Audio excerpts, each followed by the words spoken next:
اہل ایمان کو اس بات کا پابند بنایا ہے کہ تم نے یہود و نصارہ کے ساتھ دوستی نہیں رکھنی۔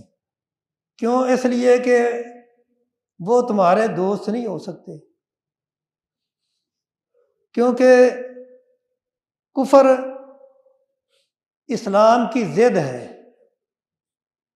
کفر چاہے وہ یہودیت کی شکل میں ہو، چاہے وہ نصرانیت کی شکل میں ہو، چاہے وہ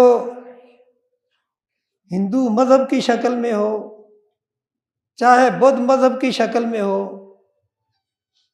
یعنی کفر وہ اسلام کی ضد ہے۔ کفر اسلام کا دوست نہیں ہو سکتا۔ کیوں؟ اس لیے کہ ان میں فرق ایسا ہے جیسے زمین اور آسمان کا فرق ہے، جس طرح آگ اور پانی کا فرق ہے،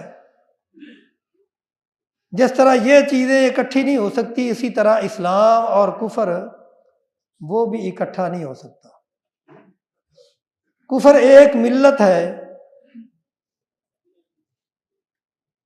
کفر جتنی قسم کے بھی ہیں وہ ان کا منبع ایک ہی ہے۔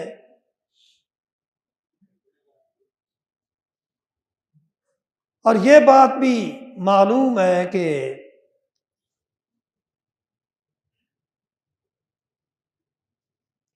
اسلام ایک ایسا مذہب ہے جو سلامتی کی دعوت دیتا ہے، اور